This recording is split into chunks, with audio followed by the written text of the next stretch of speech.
Greetings, Ms. Story Mystery here with another collection of eerie true stories to share with you. Today's episode includes a selection of stories, including a terrifying experience when staying at Grandma's house one night and hearing a spooky voice calling your name when you know there's no one else around.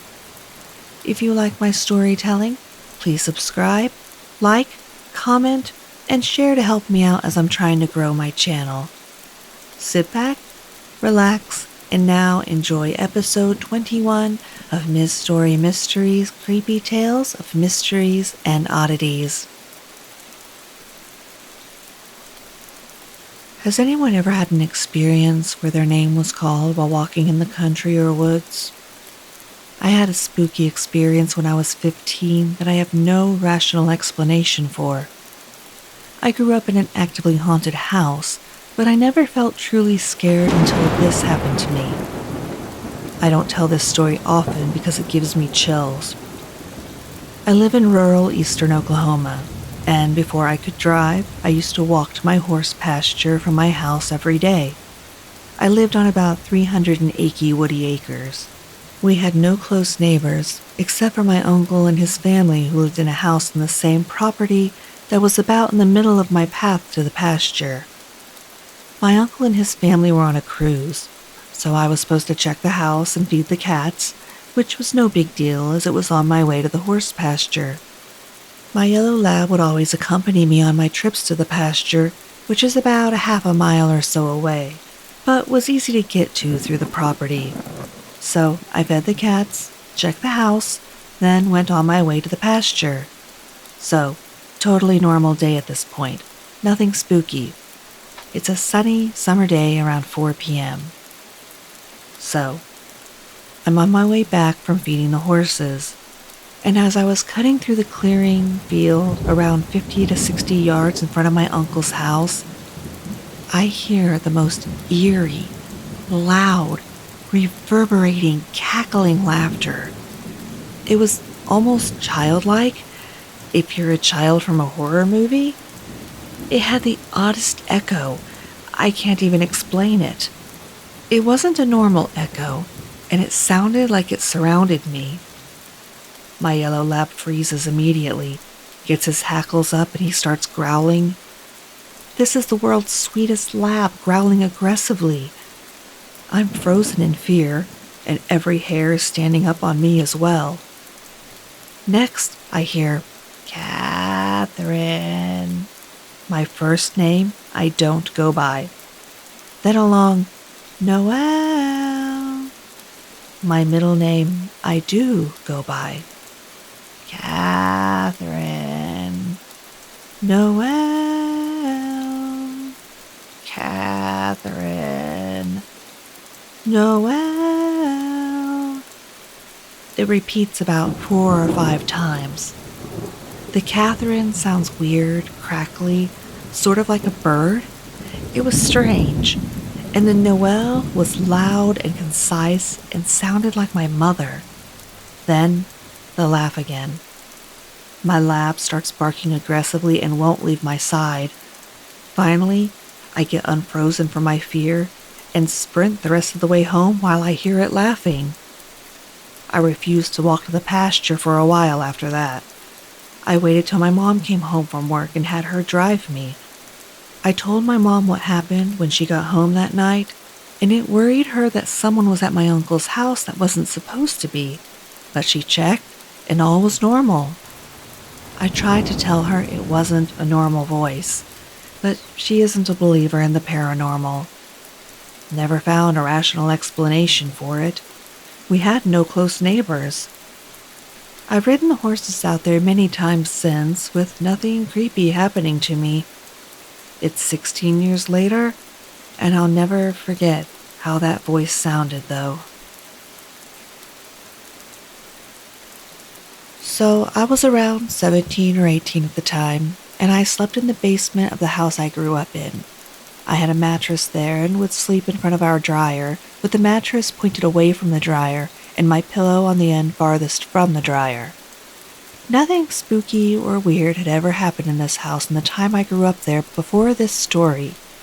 I should add that when I slept, it was pitch black in the room, because being a basement, there wasn't really anywhere for light to get in. It was so dark that even after your eyes adjusted, you could still not see a foot in front of you. I never had a problem with that since I slept well that way. Anyway, one night I'm snoozing away, and sometime very late in the night, I suddenly awoke to see, standing in front of the dryer and my feet, a transparent woman dressed in old-style clothing, like something from the Old West. Long skirt, button-down shirt of some sort, and hair pulled back in a bun. She was holding what looked like a modern laundry basket, and as I laid there for a couple seconds trying to understand what was going on, she suddenly emptied the laundry basket by tilting it forward towards me. Out of it fell a waterfall of transparent laundry which I couldn't see clearly since it was bunched up like laundry usually is. At this point, maybe 4 to 5 seconds into the incident, I jumped backwards off the mattress and crashed into a bunch of cardboard boxes filled with household items my parents stored in the basement. To say I was scared is a major understatement. The crashing around I did in the dark woke the rest of my family, who turned on the basement light to see what was making all the noise. At this point, the woman had vanished, and I was alone. This incident shook me pretty good, as I'd always been a skeptic of the existence of spirits and ghosts. I continued sleeping in that basement until I moved out like a year later, but nothing ever appeared again, and if it wasn't burned in my memory so clearly, I would have thought I imagined it. I don't think I did, though. My grandparents had been world travelers since they were young. Once their kids, my mom and uncle, left the nest, they were off and explored everywhere they could possibly go. They ended up in Africa a multitude of times and brought back tons of souvenirs over the course of a couple of decades. To preface, they live in a huge house in the middle of what feels like nowhere. Really, it's in the middle of the woods, and there's not a whole lot of neighbors beside them. I've been visiting them since I was a little kid, and their house hasn't changed a whole lot, not even after 10 years or so of heading there nearly every summer. The whole place is basically filled to the brim with long hallways and small rooms with tons of antique furniture and creepy pictures of kids from families I don't even think we know. It's like a bunch of stock photos or small family portraits. Anyways, there was this one room on the downstairs floor that we called the Angel Room, because the walls were brimming with pictures of Cupid-like angels and a light pink bed frame and dresser. I was forced to sleep in that particular room every single time we stayed there. Let me just say, it was creepy as shit. I felt so uncomfortable in there because there were no lights at all besides a few night lights strung around the hallways. It was hell for a little kid because even prior to this, in my own home, I felt watched. Now it was amplified tenfold, and whatever was in there had eyes on the back of my head no matter where I moved. Eventually, I forced my mom to sleep in there with me, and she felt the exact same way. The shadows in that place were more horrifying than the forest outside sometimes. Eventually, after a ton of my family members complained about feeling the same way, my grandma sold the bed frame and most of the stuff in the room to one of my other relatives on my mom's side. When she did, she literally told me she picked it up at a garage sale nearly 2 decades ago, so who knows what attached itself to that thing. While she was in the process of selling it, we stayed upstairs instead. However, this was where all of the antiques were.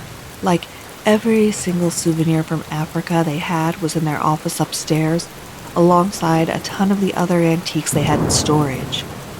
I slept in their office on a pull-out couch, and guess what? I didn't sleep because I felt a ton of eyes on me again. I stayed in there still, of course, because I'm a good granddaughter, but oh my gods, that sucked. As I'm typing this, we're actually heading back home after visiting them again this summer, and I had to sleep downstairs again.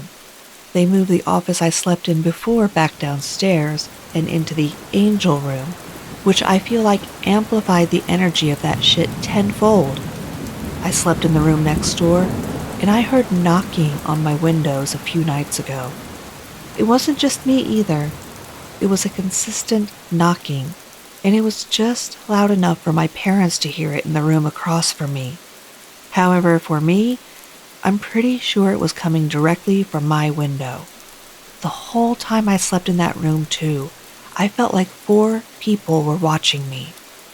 So, I did what I usually do and just ignore it or make a ruckus and hopefully scare them away with how annoyed I was by the pillows I had to sleep on. Overall, that house is either haunted or my entire family is going insane. Maybe don't answer that last question. I'm 29 now, but this happened to me when I was around 13. I was in an old family house that we still have, and I think I was just unlucky to be there and unlucky to wake up when I did. To start with, I need to let you know about this place. This is a house that was built literally room by room in the center of a small village far from anything else. I can tell you that it started being built in the mid-1800s, and back then, when you wanted to make your home bigger, you'd either build it or you just buy a room from the house next to yours and connect it to your house. Easy. This is what my great-grandfather did over and over and over again, until we were left with this massive house we know today. I've done the math with my grandma, and we think you'd be able to fit about 30 people in there to spend the night. The whole "I want my house to be bigger, so I'll buy a room next door" idea seems really funny now. But the problem with it is, you can't know what might have happened in the room you're buying, and no one really thought about that at the time. So, this is a big family home, and for as long as I can remember, every Christmas we go there and have a great time with the entire family. The whole postcard family picture around the fire and all. Eventually, since the house is so old, it started decaying, so my grandma decided work needed to be done, and we started going more and more during the works. This is when my story comes to life.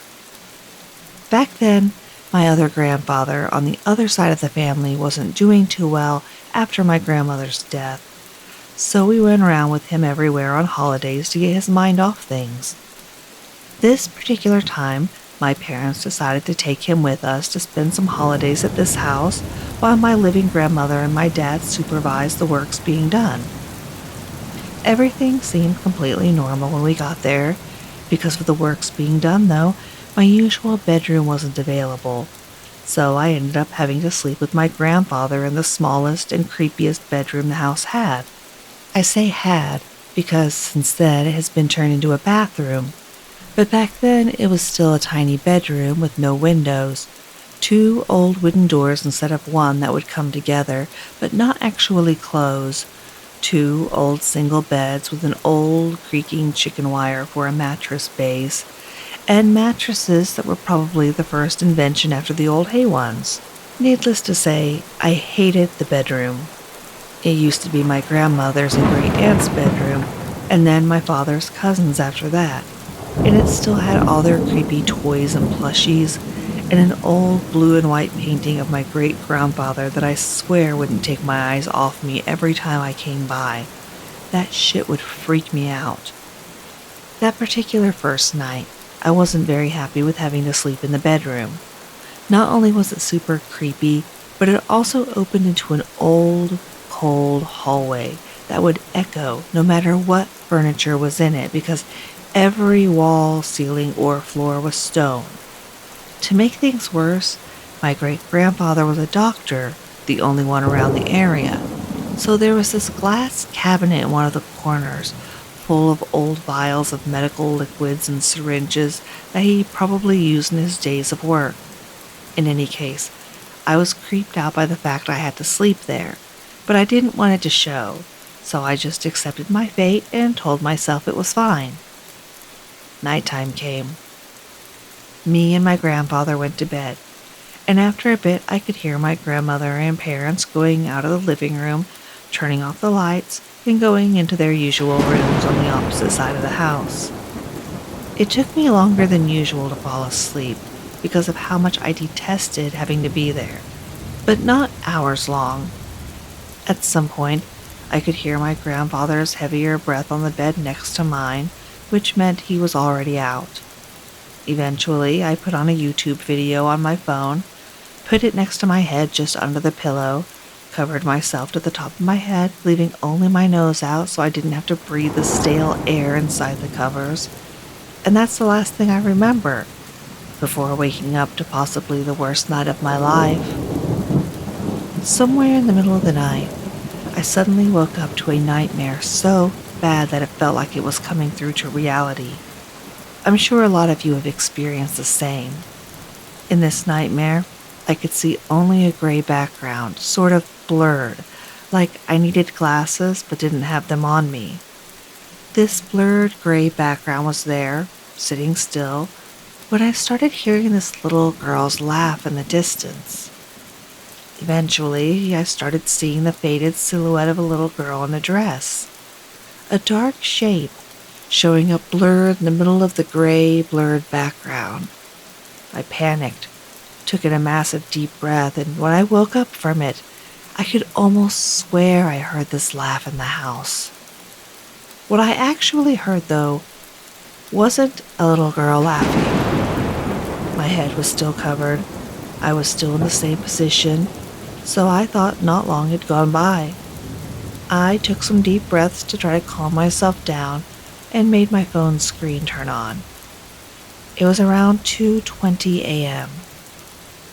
A heavy boot step echoed in the hallway, right in front of the bedroom doors. I stopped breathing, stopped thinking, stopped everything while my brain tried to process what the hell I just heard. Another footstep. I instantly covered my phone's screen to smother the light and froze under the covers. At that point, I considered myself lucky with how thick they were. Another step, and another followed, this time going a bit farther and farther until I could tell they were at the end of the corridor. My body was frozen solid. I was so horrified that any breath I took would attract whatever this was, that any attempts to make my breathing more silent were just resulting in hiccups of air coming in and out of me. At the same time, I was trying to rationalize this and convince myself this was only my dad walking around at night. To do what? Another footstep, and another one, coming closer again. Please be him. Please be him. The footsteps were too heavy to be my grandmother or my mother, so it had to be him. Deep down, though, I knew my dad's footsteps didn't sound like that. Another footstep, and another, and they kept coming right up to the doors, and then back away from them all the way until the end of the corridor, each step echoing and telling me exactly where whoever this was standing. Every time they went away, my body would relax and hope and pray for them to just go out the door. Every time they turned around and started coming closer again, my body would tense up until frozen solid, to the point that I would sweat and ache at the same time, and would yet be kept completely unable to relax or even move. The steps went away once more. In my thoughts, I was almost praying for them to go. And closer again. By now, my muscles felt like I had just finished a full workout that lasted for hours, and I was still completely unable to relax and let go of this complete and unrelenting panic. This time, though, the fear multiplied by 10. I could feel my eyes widening, because suddenly and slowly, I heard the bedroom doors creak and whine open. I was almost crying, muffling my breath, when the footsteps slowly and heavily made their way between my bed and my grandfather's. How was he not awake from this? My panic was making me rage at my grandfather for not waking up and scaring this person away. I could feel their presence just standing there between us, deciding what to do next. And then, slowly, the footsteps turned around, walked outside the bedroom, into the hallway, and all the way to the end of it again. I was completely exhausted by now. It had to have been like 1 hour since I woke up because of this. I clicked my phone's screen on. 2:25. I remember thinking I had to be seeing it wrong, or maybe the time was wrong on my phone. Wishful thinking. The footsteps came back, going slowly up and down the hallway. By now, every single muscle of my body was hurting, exhausted, and at the end of what they could take, and I couldn't believe it was still 4 hours at least until the first sign of light outside could scare this person or thing away. Footsteps up and down the corridor, slowly torturing my heart, making it pound harder when it came closer, and a little less hard when it went away, like it was pulling my heartstrings and I had no say in it. Eventually, from the extreme exhaustion the panic was causing me, I drifted off to sleep. I have no idea if this was a self-preservative response from my body allowing me to rest a little bit, but when I woke up again, nothing had changed. Slow, heavy footsteps were going up and down the corridor, coming closer, too close to the bedroom doors, and then moving away again. One of the times they moved away, I clicked at my phone in panic, hoping it was almost daytime. 2:40. It was almost like I had fainted for a bit and was back awake as soon as my body could bear it. The footsteps turned around at the end of the corridor, then back to me. Closer, closer, closer. Bedroom doors creak, and the footsteps are back inside the bedroom, and this heavy presence is back standing between me and my grandfather. I couldn't even sob, I couldn't take in air, which I would otherwise have done uncontrollably. I am not kidding when I tell you that this went on for hours. To me, it felt like it had been days without a ray of sunshine coming in through the bedroom doors that kept being left ajar. I felt like my body just couldn't take it anymore. And yet, this panic would not loosen the grip on my muscles until suddenly, the footsteps just ceased. I perked my ears up. I couldn't be sure this was true. Was it done? My muscles loosened their grip on me, and the full exhaustion from everything that happened hit me even harder than before. I clicked my phone awake. 5:30. Thank fucking God. I held myself still for a little longer, and when I was sure there was no presence in the room and no footsteps in the hallway, I turned in bed. The chicken wire under the mattress whined at this while I lowered the covers just enough to be able to take a peek at the doors. They were sitting still, both slightly ajar, and the distinct light of the start of the day was coming through. I felt complete relaxation and bliss. I could breathe again. One more footstep sounded through the house. It made me jump and instantly cover my head again. Then another footstep, and another one. These were lighter and faster, like a happy energy roaming around the house. It was my grandma. I got up immediately, refusing to lay there another second, and just joined her in the morning routines, even going out with her to buy bread at 6:30, as I welcomed the thought of leaving the house like never before. I never told her what happened. though she did ask why I was up so early. Since she spent more time in the house than me, and her bedroom was so far away from that hell of a hallway, I decided not to make her worried. I did check all the doors and windows before we left, to check if anyone would have been able to come into the house unnoticed, but found nothing. All the doors and windows were locked from the inside, as they should be. In the days after that, I absolutely refused to sleep in the same bedroom, and instead slept in my grandma's bedroom, which generally wouldn't have been much better because right in front of the bed where I had to sleep, there was this huge Narnia-like wardrobe with a massive mirror in the front that always scared the shit out of me. But at that time, that was infinitely better than going through what I had just gone through again. This bedroom isn't there anymore. During the works, it was eventually turned into a bathroom, which I'm actually glad was done. There are 10 other bathrooms in the house, so I never have to stick around that one for too long ever again. Well, that is all for episode 21. I hope you enjoyed these strange and spooky true stories. If you did, please like, give me a comment, and if you haven't already done so, subscribe. If you know anyone who might also like my content, please consider sharing a link to my channel. Now, if you have any true stories that you would like to share with me, feel free to send a message to itsmisstorymystery@gmail.com. Until next time, take care of yourself and stay spooky.